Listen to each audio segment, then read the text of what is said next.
Good morning all of you. Previous video में अपन ने discuss किया था the rules of image formation by spherical mirror, और image formation के अपन ने कितने रूल पढ़े थे? 4। एक तो रूल मैंने आपको ये बताया कि किसी भी स्पेरिकल या कॉन्केव स्पेरिकल मिरर के प्रिंसिपल एक्सिस के पैरेलल आने वाले ray of light after the reflection किससे पास होती है? Principal focus. दूसरा रूल मैंने आपको ये बताया कि प्रिंसिपल फोकस से पास होने वाले ray of light after reflection becomes to the parallel to the principal axis of spherical mirror, और सेंटर ऑफ कर्वेचर से मिरर पर इंसिडेंट होने वाले ray of light after the reflection same path को follow करती है। और लास्ट रूल मैंने बताया कि अगर कोई रे of light concave spherical mirror के पॉल पर इंसिडेंट होती है तो वो सिमेट्रिकली ऑपोजिट डायरेक्शन में रिफ्लेक्टेड हो जाती है। तो ये 4 रूल पढ़े थे, और इमेज फॉर्मेशन के लिए अपन को कम से कम कितने रूल की रिक्वायरमेंट होती है? 2 रूल को फॉलो करना है। अगर वो रिफ्लेक्टेड रे किसी पॉइंट पर रियल में मीट होगी तो अपन ये कहेंगे इमेज कैसी बनती है? रियल। और अगर अपीयर टू मीट होगी तो अपन उस इमेज को बोलेंगे कैसी? Virtual. Virtual image always will be erect and real image always will be inverted. तो रियल इमेज इन्वर्टेड होती है जबकि वर्चुअल इमेज कैसी होती है? इरेक्ट।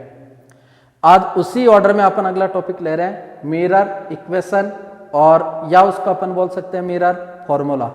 ये टॉपिक बोर्ड एग्जाम की दृष्टि से इंपॉर्टेंट टॉपिक है, कई बार बोर्ड एग्जाम में पूछा गया है, या इस पे कोई न्यूमेरिकल पूछ सकता है। तो टॉपिक अपना इंपॉर्टेंट रहेगा mirror equation and mirror formula. सबसे पहले अपन बात करते हैं कि what is the mirror equation या what is the mirror formula. तो मिरर इक्वेशन या मिरर फॉर्मूला होता है, ये मैथमेटिकल रिलेशन होता है किस किस के बीच में? Object distance, image distance and focal length of the spherical mirror. तो what is the mirror equation? कि the mathematical relation between object distance, image distance and focal length of spherical mirror is called mirror equation और mirror formula. तो what is the mirror equation या mirror formula? कि the mathematical relation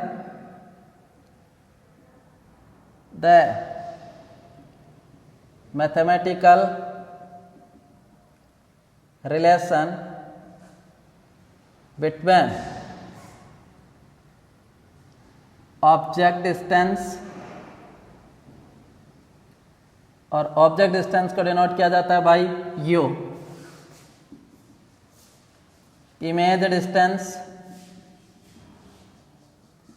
और image distance को denote किया जाता है by v, and focal length, और फोकल लेंथ को डिनोट किया जाता है बाई f। तो the mathematical relation between object distance, image distance and focal length of spherical mirror, focal length of spherical mirror is called mirror equation या mirror formula. तो mirror equation क्या होती है? कि the mathematical relation between object distance, image distance and focal length of spherical mirror is called mirror equation. Mirror equation को अपन लिखते हैं 1/f is equal to 1/v, 1/f is equal to 1/v plus 1/u। This is the mirror equation. तो mirror equation या mirror formula क्या होता है? कि 1/f is equal to 1/v plus 1/u। f है ये focal length of spherical mirror, v is the image distance, u is the object distance. तो the mathematical relation between object distance, image distance and focal length of the spherical mirror is called the mirror equation and mirror formula. तो mirror formula होता है 1/f is equal to 1/v plus 1/u। तो अपन को ये derive करना है कि 1/f is equal to 1/v plus 1/u। u is the object distance from the spherical mirror, v is the image distance from the spherical mirror and f is the focal length of spherical mirror. तो object distance, image distance और focal length के बीच में जो mathematical relation होता है उसको अपन बोलते हैं मिरर इक्वेशन और मिरर फॉर्मूला। तो मिरर इक्वेशन और मिरर फॉर्मूला होता है 1/f is equal to 1/v plus 1/u। अपन को इसको प्रूव करना, इसको डिराइव करने के लिए या प्रूव करने के लिए आपको मैं बता रहा हूं कि मान लीजिए ये M1 M2 is the concave spherical mirror. Concave spherical mirror की कॉनकेव सरफेस रिफ्लेक्टिंग होती है और कॉन्वेक्स सरफेस होती है वो कैसी होती है, पॉलिश्ड। तो M1 M2 is the concave spherical mirror. This is the principal axis of concave spherical mirror. Concave spherical mirror के रिफ्लेक्टिंग सरफेस का जो मिड पॉइंट होता है उसको अपन बोलते हैं क्या, पॉल। तो इस कॉनकेव स्फेरिकल मिरर के सरफेस का मिड पॉइंट उसका क्या कहलाता है, पॉल। ये concave spherical mirror M1 M2 जिस होलो ग्लास स्फीयर का पार्ट होगा उसका सेंटर इस कॉनकेव स्फेरिकल मिरर का कहलाता है सेंटर ऑफ कर्वेचर। तो अपन डिराइव कर रहे हैं मिरर इक्वेशन, अपन प्रूव कर रहे हैं कि 1/f is equal to 1/b plus 1/u। इसको प्रूव करने के लिए मैंने ये कहा कि M1 M2 is the concave spherical mirror, P is the pole of concave spherical mirror and C is the centre of curvature. The straight line joining the pole and centre of curvature is called principal axis. तो इस pole और centre of curvature को join करने वाली line इसकी कौन सी axis कहलाती है, प्रिंसिपल एक्सिस। इस कॉनकेव स्फेरिकल मिरर की जो प्रिंसिपल एक्सिस होती है वो किसकी तरह बिहेव करती है, नॉर्मल। तो हमने पहले ही डिस्कस कर लिया कि ये किसकी तरह बिहेव करेगी, नॉर्मल। अब आपको बता रहा हूं कि consider an object A B. ये एक ऑब्जेक्ट ए बी है और object A B placed front the spherical mirror. तो जो ये ऑब्जेक्ट ए बी है ना वो मिरर के फ्रंट में रखा गया, प्रिंसिपल एक्सिस की अपवर्ड डायरेक्शन है, but object is the beyond the centre of curvature, C के पीछे। इट मीन्स ये जो ऑब्जेक्ट है ना वो कहां प्लेस्ड है, between the infinity and centre of curvature. तो सबसे पहले तो इस ऑब्जेक्ट की अपन को क्या फैब्रिकेट करनी है, इमेज। इमेज के लिए मैंने आपको कितने रूल बता रखे हैं, 4। तो पहला रूल मैं अप्लाई कर रहा हूं कि ए बी के, ऑब्जेक्ट ए बी के पी कॉर्नर से एक रे ऑफ लाइट, तो एक ये रे ऑफ लाइट है ए बी के बी कॉर्नर से एक रे ऑफ लाइट इस कॉनकेव स्फेरिकल मिरर के प्रिंसिपल एक्सिस के पैरेलल। इस मिरर M1 M2 के सपोज करो कि किस पॉइंट पर इंसिडेंट हो रही है, M, और M पॉइंट पर इंसिडेंट हो रही है। इट मींस इस मिरर से इस रे ऑफ लाइट का क्या होगा, रिफ्लेक्शन। लेकिन इस कॉनकेव स्फेरिकल मिरर के प्रिंसिपल एक्सिस के पैरेलल आने वाले ray of light after the reflection किससे पास होती है, प्रिंसिपल फोकस। तो ये जैसे यहां से रिफ्लेक्ट होगी तो after the reflection it passes through the principal focus. तो ये प्रिंसिपल फोकस से पास होगी, principal focus of concave spherical mirror. तो this is the incident ray and this is the reflected ray.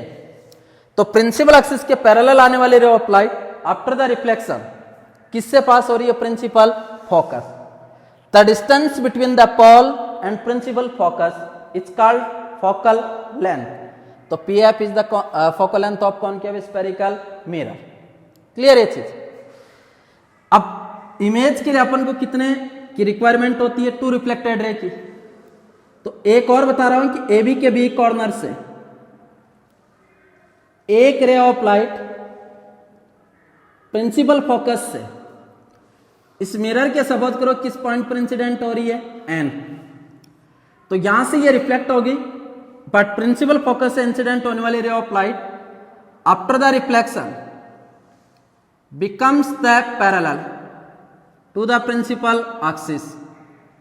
तो यहां आपको होता है कि प्रिंसिपल फोकस से इस मिरर पर इंसिडेंट होने वाले ray of light after reflection becomes the parallel to the principal axis.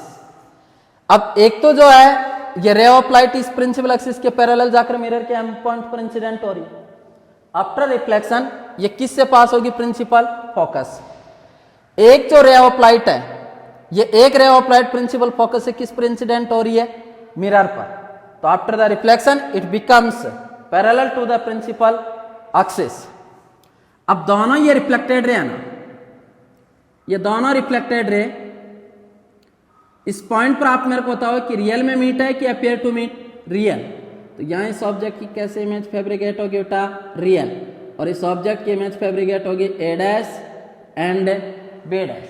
तो इमेज अब वो कैसी है, रियल, और रियल इमेज है इट मीन्स वो कैसी है, इन्वर्टेड, और कहाँ फैब्रिकेट हो रही है, what is the position of image. तो इमेज किसके बीच में फैब्रिकेट हो रही है, centre of curvature and principal focus. तो कॉनकेव स्फेरिकल मिरर में जब कोई भी ऑब्जेक्ट बियॉन्ड द सी होता है या सेंटर ऑफ कर्वेचर के पीछे होता है तो उसकी इमेज जो होती है वो रियल होती है, इन्वर्टेड होती है, लेकिन image between the centre of curvature and principal focus. तो जैसे ये ऑब्जेक्ट रखा मैंने ए बी, तो इस ए बी की इमेज फैब्रिकेट हुई बेटा A dash and B dash. Image कैसी फैब्रिकेट हुई, इन्वर्टेड, इन्वर्टेड है, रियल है, और रियल होने का मतलब ये इमेज कैसी है, इन्वर्टेड। और इमेज कहाँ फैब्रिकेट हुई, between the C and F. C का मतलब सेंटर ऑफ कर्वेचर और एफ का मतलब प्रिंसिपल फोकस। तो बियॉन्ड, जब कोई भी object beyond the C centre of curvature होता है तो इसकी इमेज रियल होती है, इन्वर्टेड होती है, और किसके बीच में फैब्रिकेट होती है, between the C and F. तो ये इमेज फैब्रिकेट होगी। अब आपको मैं पूछूं कि what is the P A, P A, P A is the object distance, P A dash is the image distance and P F is the focal length of concave spherical mirror. तो यहां देखो, सबसे पहले पूछो object distance, क्योंकि spherical mirror में distance का measurement किया जाता है वो फ्रॉम द पॉल। तो ए भी ऑब्जेक्ट है तो P A is the object distance. इसके बाद अपन डिस्कस कर रहे हैं इमेज डिस्टेंस। तो P A dash is the image distance and focal length of concave spherical mirror, concave spherical mirror। तो फोकल लेंथ होती है the distance between the pole and principal focus, P A. अब देखो sign convention system में अपन ने क्या discuss किया था कि डिस्टेंस का मेजरमेंट किया जाता है वो किससे, पॉल, और इंसिडेंट रे के डायरेक्शन की जो भी डिस्टेंस होती है वो कैसी ली जाती है, पॉजिटिव, और इंसिडेंट रे के ऑपोजिट डायरेक्शन की जो भी डिस्टेंस होती है वो कैसी ली जाती है, नेगेटिव। तो ये वाली जो डायरेक्शन है ये डायरेक्शन ऑफ इंसिडेंट रे। तो P से मैं मूव कर रहा हूं, किस पॉइंट तक मूव कर रहा हूं, A, तो P A is the object distance. अब P से मूव करके A तक आते हैं तो अपने चलने की जो डायरेक्शन है वो इंसिडेंट रे की डायरेक्शन में है कि अपोजिट, अपोजिट, और इंसिडेंट रे की अपोजिट डायरेक्शन की जो डिस्टेंस होती है वो कैसी, नेगेटिव। तो यहां बताओ ऑब्जेक्ट डिस्टेंस को डिनोट किया जाता है U, but sign convention system से यहां सिंबल किसका आएगा, माइनस, क्योंकि इंसिडेंट रे की अपोजिट डायरेक्शन की जो भी डिस्टेंस ली जाती है वो कैसी, negative. P A dash is the image distance और P A dash image distance है। इमेज डिस्टेंस को लिखा जाता है V, but sign convention system से ये सिंबल भी किसका, minus. The distance between the pole and principal focus is called focal length. तो पी एफ है, फोकल लेंथ को अपन डिनोट करते हैं किससे, एफ, लेकिन ये जो डिस्टेंस है वो भी इंसिडेंट रे की किस डायरेक्शन में, अपोजिट, और अपोजिट डायरेक्शन की जो भी डिस्टेंस होती है उसको कैसा लिया जाता है, negative. P A is the object distance, P A dash is the image distance and P F is the focal length of concave spherical mirror. The mathematical relation between the object distance, image distance and focal length of concave spherical mirror is called the mirror equation। और mirror equation आएगी उल्टा 1/f is equal to 1/v plus 1/u। अब अपन को इसको derive करें तो इनके बीच में रिलेशन चाहिए। अब समझना डायग्राम से।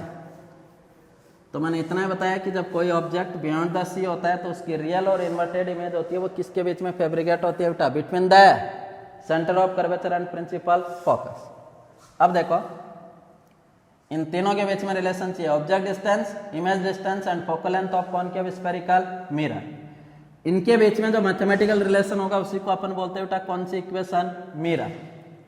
इस मिरर इक्वेशन को डिराइव करने के लिए फ्रॉम रे डायग्राम, देखो बेटा इस रे डायग्राम में 4 right triangle F A B, F A B is F A B triangle है। इसके फ्रंट में ट्रायंगल है एफ पी एन एक ट्रायंगल है F A dash P dash और एक ट्रायंगल है एफ एम पी। तो इस रे डायग्राम में अपने कितने राइट ट्रायंगल है? 4। सबसे पहले देखो, इसमें पहली कंडीशन में ले रहा हूं फ्रॉम राइट ट्रायंगल एक तो ले रहा हूं एफ ए बी और इसके फ्रंट में राइट ट्रायंगल है एफ पी एन। ये दो राइट ट्रायंगल है एफ ए बी और इसके फ्रंट में राइट ट्रायंगल है एफ पी एन। तो from right triangle F A B and triangle F P N, दो ट्रायंगल हैं, right triangle F A B और right triangle F P N. इसमें देखो ट्रायंगल एफ ए बी में जो triangle F A B कितना degree का? 90। तो इसका एक ट्रायंगल है एंगल, इस ट्रायंगल एफ ए बी का एक angle F A B equal है इसके एक एंगल एफ पी एन। तो ये इक्वल है एफ पी एन और दोनों क्यों इक्वल है? क्योंकि दोनों एंगल कितने डिग्री के? 90। अब देखो ट्रायंगल एफ ए बी में एक एंगल है ए एफ पी और इसमें एक ट्रायंगल है F P F N. Both are same because both are vertex opposite angle. इस तरीके की जहां भी शेप होती है तो ये एंगल अगर थीटा होगा तो ये एंगल भी क्या होगा? थीटा। और इसको अपन बोलते हैं वर्टेक्स ऑपोजिट एंगल। तो यहां देखो ए एफ बी यदि थीटा है तो पी एफ एन भी क्या होगा? थीटा। किस कंडीशन से लिखा मैंने? ये वर्टेक्स ऑपोजिट एंगल। तो इसमें एक एंगल ले रहा हूं मैं, angle A F P equal है एंगल पी एफ एन। क्यों इक्वल है? दोनों वर्टेक्स ऑपोजिट एंगल है और वर्टेक्स ऑपोजिट एंगल की कंडीशन से दोनों एंगल क्या है? Same. Hence right triangle F A P and triangle F P N are similar. इसका मतलब ये दोनों ट्रायंगल कैसे हैं? सिमिलर। और जब दोनों ट्रायंगल सिमिलर होंगे तो दोनों ट्रायंगल के आर्म का रेशियो भी क्या होगा? सेम, क्योंकि बहुत ट्रायंगल आर सिमिलर। और जब दोनों ट्रायंगल सिमिलर होंगे तो दोनों ट्रायंगल की आर्म का रेशियो भी क्या होगा? सेम। आर्म का रेशियो का मतलब tan थीटा भी क्या होगा? सेम। कंसिडर करो इस एंगल में, इस ट्रायंगल एफ ए बी में ये एंगल यदि थीटा, ये थीटा होगा तो इधर इसका एंगल भी कितना होगा? Theta. Both are vertex opposite angle.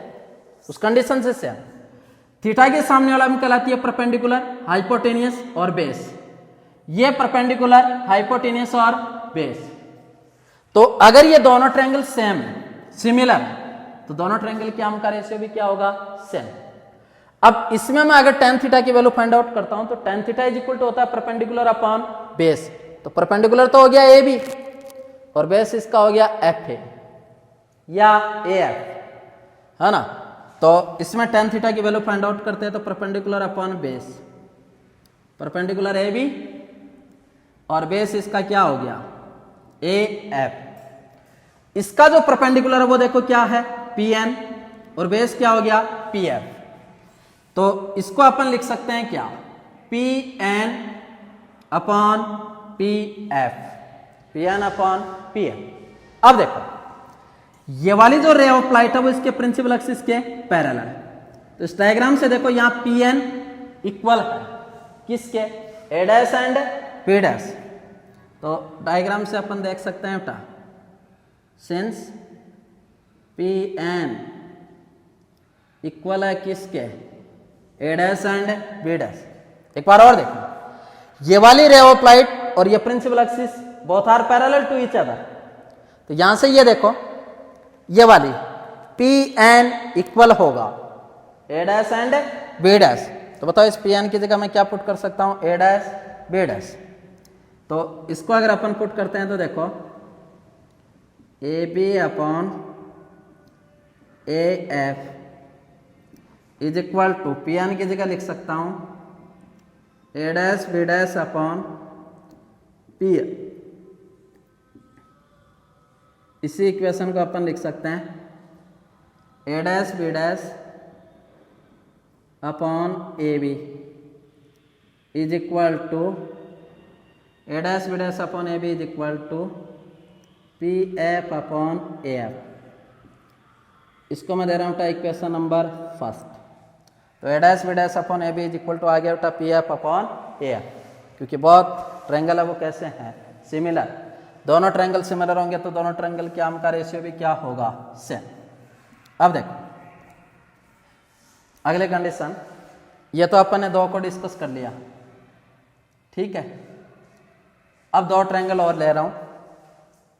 दूसरी कंडीशन देखो, फ्रॉम राइट ट्रायंगल, एक तो राइट ट्रायंगल है बेटा एफ पी एम एंड इसके फ्रंट में ट्रायंगल है F A dash B dash. तो एफ पी एम और इसके फ्रंट में ट्रायंगल है बेटा F A dash B dash. इन ट्रायंगल में देखो, इस ट्रायंगल में एक एंगल बन रहा है एफ पी एम इक्वल है F A dash B dash. F P M equal है F A dash B dash. दोनों क्यों सेम है, क्योंकि दोनों एंगल कितने डिग्री के हैं, 90। इसमें अगर मैं एक एंगल लिखूं, इसमें एंगल है P F M, P F M. इस ट्रायंगल में एक एंगल बन रहा है A dash F B dash, both are same. दोनों कौन से एंगल हैं, वर्टेक्स ऑपोजिट एंगल। तो ये दोनों कौन से एंगल है बेटा, vertex opposite angle. So triangle F P M and right triangle F A dash B dash are similar, दोनों ट्रायंगल कैसे हैं, सिमिलर। और जब दोनों ट्रायंगल सिमिलर होंगे तो दोनों ट्रायंगल के आर्म का रेशियो भी क्या होगा, सेम। कहने का मतलब दोनों ट्रायंगल में tan थीटा की वैल्यू भी क्या होगी, सेम। तो यहां मैं अगर थीटा पुट करूं तो ये परपेंडिकुलर, हाइपोटेनियस और बेस, और tan theta is equal to perpendicular upon base. तो परपेंडिकुलर तो हो गया pm और बेस यहां क्या हो गया, pm। ये थीटा तो ये वाला एंगल भी कितना, theta, both are vertex opposite angle. तो यहां परपेंडिकुलर हो गया ए डैश बी डैश और बेस क्या हो गया, ए डैश एफ। तो बोथ ट्रायंगल आर सिमिलर, तो दोनों ट्रायंगल के आर्म का रेशियो भी क्या होगा, सेम। और दोनों ट्रायंगल के आर्म का रेशियो सेम, इट मींस इसमें tan थीटा की वैल्यू आएगी P M upon P F. इसमें tan थीटा की वैल्यू आएगी A dash B dash upon A dash F. अब ये वाली जो रे ऑफ लाइट है वो इस प्रिंसिपल एक्सिस के क्या है, पैरेलल, और ये पैरेलल है। तो यहां से देखो पी एम इक्वल होगा किसके, ए बी। तो from diagram since P M equal होगा किसके, ए बी, इसकी जगह मैं ए बी पुट करूं तो A B upon P F, A dash B dash upon A dash F.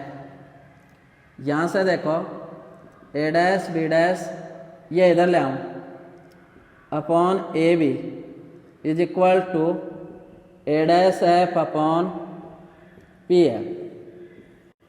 इसको मैं दे देता हूं इक्वेशन नंबर सेकंड। तो A dash B dash height of image, A B height of object, A dash B dash height of image, A B height of object. तो यहाँ A dash B dash upon A B की value आ गई बेटा P F upon A F, और यहाँ A dash B dash upon A B की value क्या आ गई, A dash F upon P F. ये भी A dash B dash upon A B और ये भी A dash B dash upon A B. तो दोनों इक्वेशन से मैं क्या लिख सकता हूं, इक्वेशन फर्स्ट और सेकंड को देखना, by equation first and equation second we can write, यहां अपन क्या लिख सकते हैं, A dash B dash upon A B की वैल्यू क्या है। इक्वेशन फर्स्ट में A dash B dash upon A B की वैल्यू दे रखी है P F upon A F is equal to वहां A dash B dash upon A B की वैल्यू सेकंड इक्वेशन में क्या दे रखी है, ए डैश एफ अपॉन क्या लिख सकते हैं इसको, पी एफ।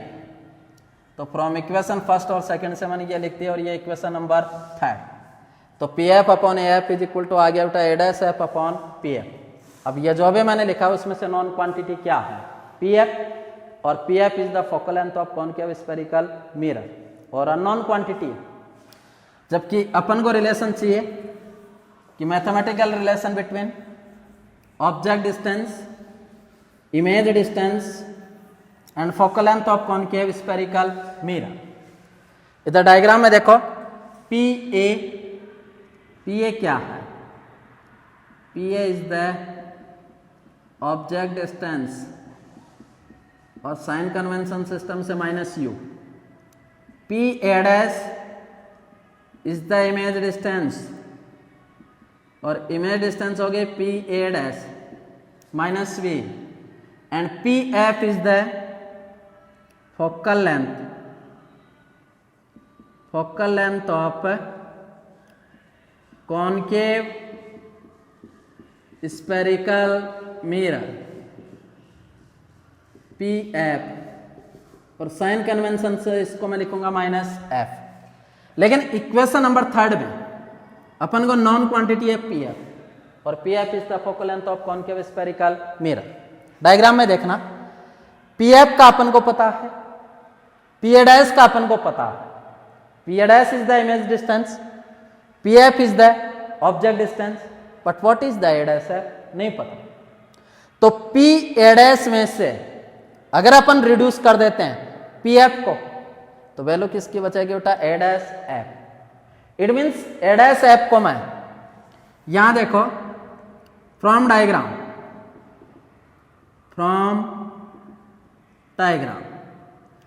और डायग्राम से आप मेरे को बताओ A dash F is equal to मैं क्या लिख सकता हूं, P A dash minus P F, P A dash minus P F, P A dash, और इसमें से अपन माइनस कर देते हैं पी एफ को तो वैल्यू किसकी बचेगी, ए डैश एफ। तो A dash F is equal to आ गया बेटा P A dash minus P F. ठीक है, पी ए क्या है, object distance, P F is the focal length. P A में से अगर अपन पी एफ को माइनस कर देते हैं तो वैल्यू किसकी बचेगी, ए एफ की। तो A F is equal to क्या, P A minus P F. तो ये वैल्यू पुट कर दो इक्वेशन थर्ड में, बाय इक्वेशन थर्ड।